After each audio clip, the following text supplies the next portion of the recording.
Alright, you are most welcome to this presentation. This is L.JARED2 Mathematics channel, and tonight we are proceeding with our topic series and sequences. Specifically tonight I'm introducing to you geometric progression, and let us now dive into the video. By definition, a geometric progression, a GP, is a sequence where each new term after the first is obtained by multiplying the preceding term by a common constant R, and this common constant R is called the common ratio, as you can see here. If the first term of the sequence is A, then a geometric progression is, we have to write the A as the first term. The next term is got by multiplying the previous term by a common ratio, which is R. So in here, if A is the first term and it's multiplied by the common ratio, which is R, we are getting our second term to be the AR. Then the second term AR multiplied by R,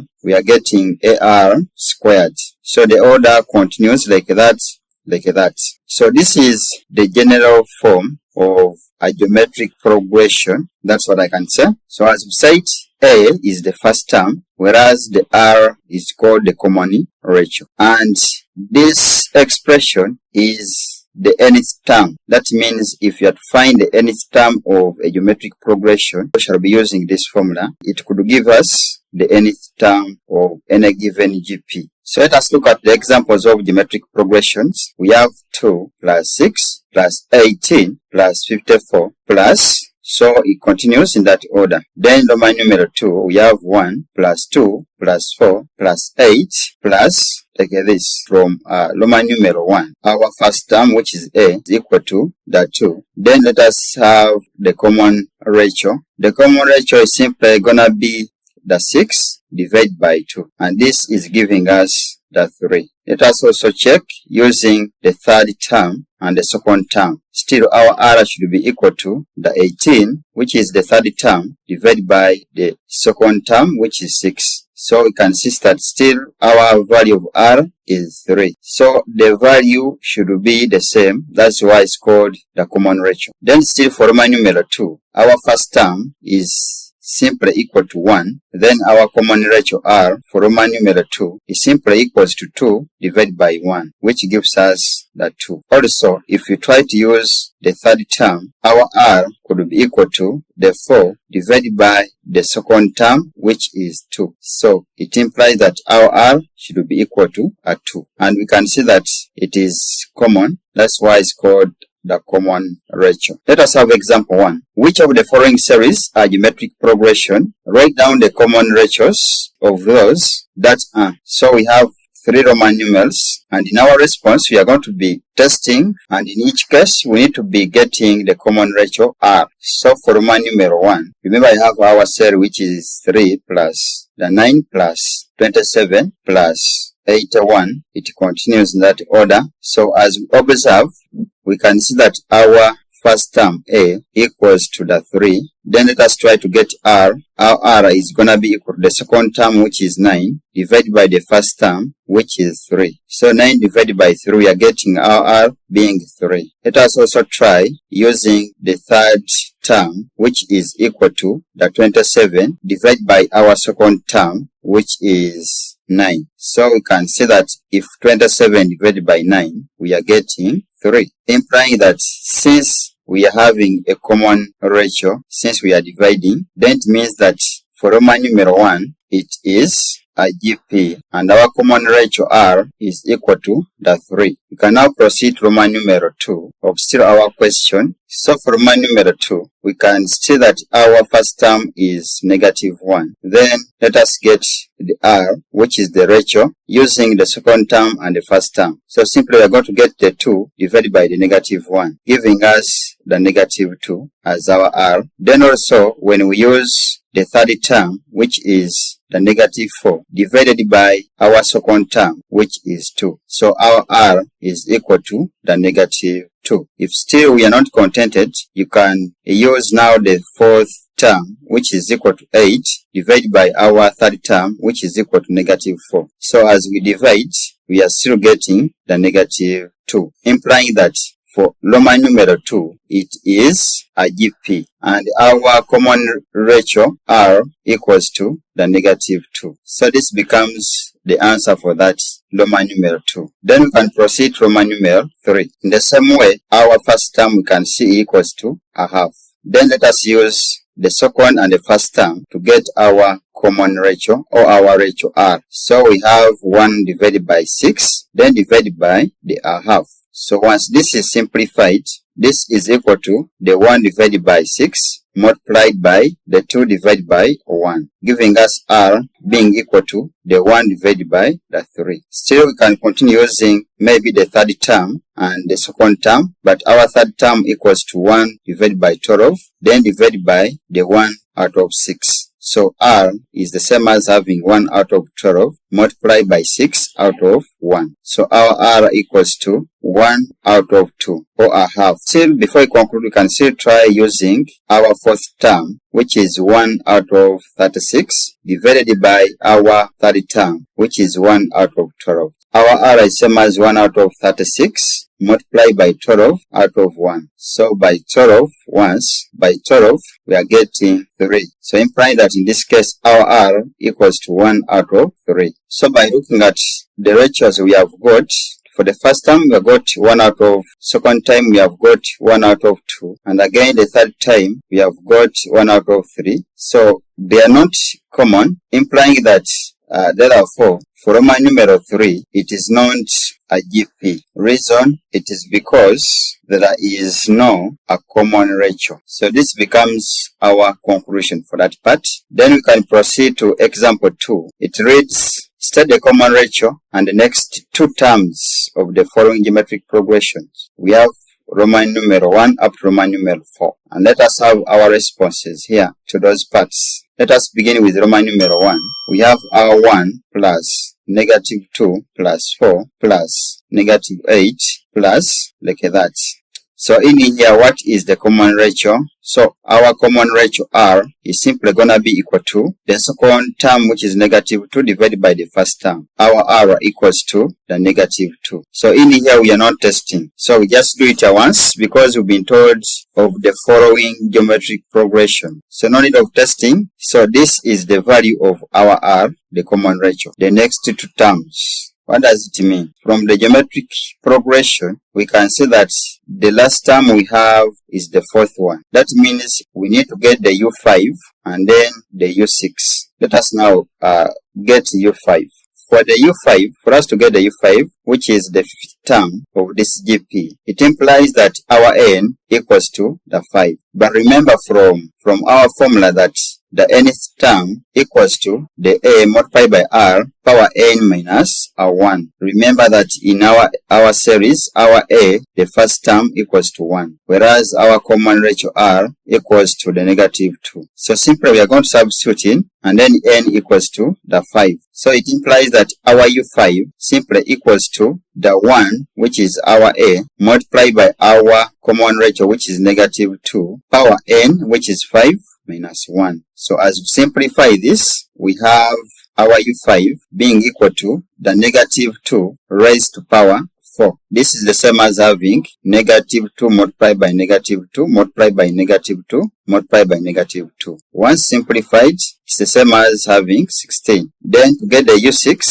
simply when N is equal to 6, remember our A equals to 1 and our R equals to negative 2. So it implies that our U6 simply equals to, remember we are substituting this formula, that A, R, power N minus 1. So we have our A, which is 1, multiplied by our common ratio, which is negative 2, raised to power, our N is 6, take I 1. So our U6 equals to the negative 2 raised to power 5. So our U6 equals to the negative 32. We can now conclude and say that therefore the common ratio R equals to the negative 2, the U5 equals to the 16, and the U6 equals to negative 32. So this should be our conclusion for that part.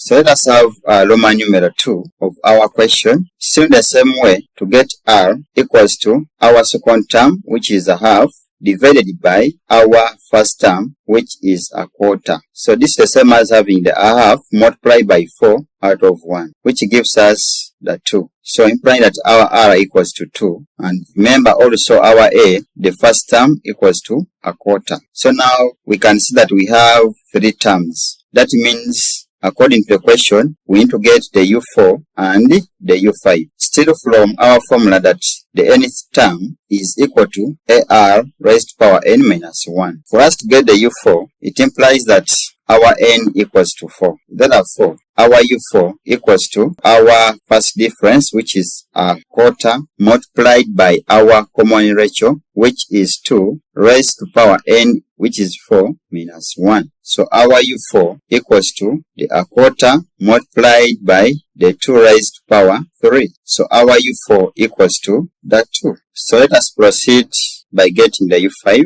Remember, the u5 is got when n equals to the 5. Remember, our a equals to the a quarter, our r equals to the 2. And we are applying the formula that ar raised to power n minus 1. So the u5 equals to our first term, which is a quarter, multiplied by our common ratio, which is 2, raised to power 5, take away 1. So this is the same as having the quarter multiplied by 2, raised to power 4. 2 raised to power 4 is the same as 16. Then 16 divided by 4 is simply 4. Therefore, the u5 equals to the 4. We can now conclude therefore, for Roman numeral 2, our r equals to the 2, our u4 equals to the 2, and our u5 equals to the 4. So this becomes our correct answer for Roman numeral 2. So we can proceed to Roman numeral 3. Our series is the 200 plus 50 plus 22 and a half plus, so in here our first term equals to the 200,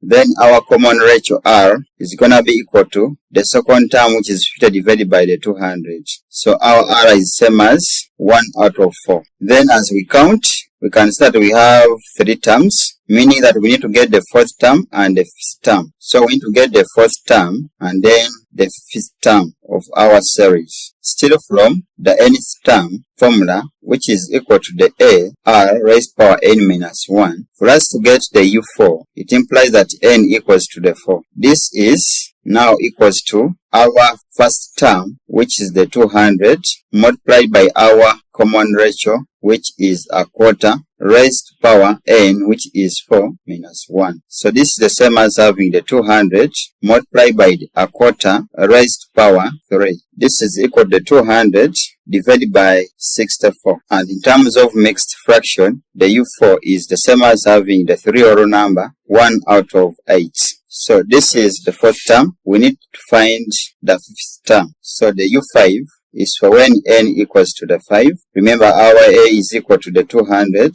Our r equals to the a quarter. So our u5 equals to our first term, which is the 200, multiplied by the common ratio, which is a quarter, raised to power 5 minus 1. So in here we have the 200 multiplied by the a quarter, raised to power 4. This gives me the 200 divided by the 256. When I reduce this is the same as having 25 divided by 32, implying that our u5 equals to the 25 out of 32. We can now conclude that therefore, for Roman numeral 3, our common ratio equals to the a quarter. Our next two terms, we have the fourth term equals to the 3 whole number 1 out of 8, and the second next term, which is the fifth term, being equal to the 25 divided by the 32. So you will try out the Roman numeral 4 during your free time and still come up with the common ratio and the next two terms after the 18. Let us go to the next example, which is example 3. Example 3 reads, write down the terms indicated in each of the following progression. So in this question, they want us to get the eighth term for Roman numeral 1. Then Roman numeral 2 shall get the fifth term. Roman numeral 3 shall get the sixth term. And then Roman numeral 4 requires us to get the seventh term. So let us have our response here. For our Roman numeral 1, first term equals to a half.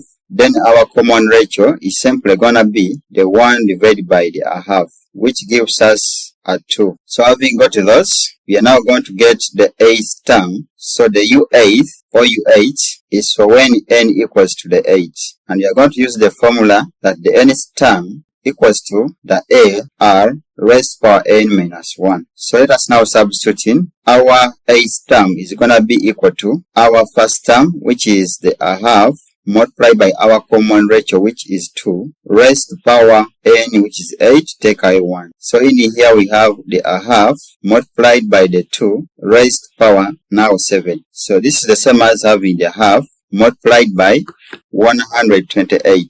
So if I divide this by 2 or I multiply it by half, I'm getting 64, implying that our 8th term in Roman numeral 1 equals to the 64. So this becomes the correct answer for Roman numeral 1. We can now proceed to Roman numeral 2 of our question. Still the same way, our first term a equals to the 200 and our r is simply going to be equal to negative 50 divided by the 200. So our r equals to the negative a quarter. Then for us to get the fifth term, it implies that our n equals to the 5. So the u5 is simply going to be ar into 5 minus 1. So the u5 equals to our first term is 200 multiplied by our common ratio, which is negative 1 out of 4, raised to power 5 minus 1. So this is the same as having 200 multiplied by our common ratio, which is the negative a quarter, raised to power 4. So this is now having 200 multiplied by 1 out of 256. So our u5 equals to, once I reduce, I'm getting 25 divided by 32. So this becomes the correct answer for Roman numeral 2. You can proceed with a Roman numeral 3 and then Roman numeral 4 and still get the required terms. And thanks for watching. If this video has been of value or helped you, kindly subscribe to the channel L.JARED2 for mathematics videos. See you again. Goodbye.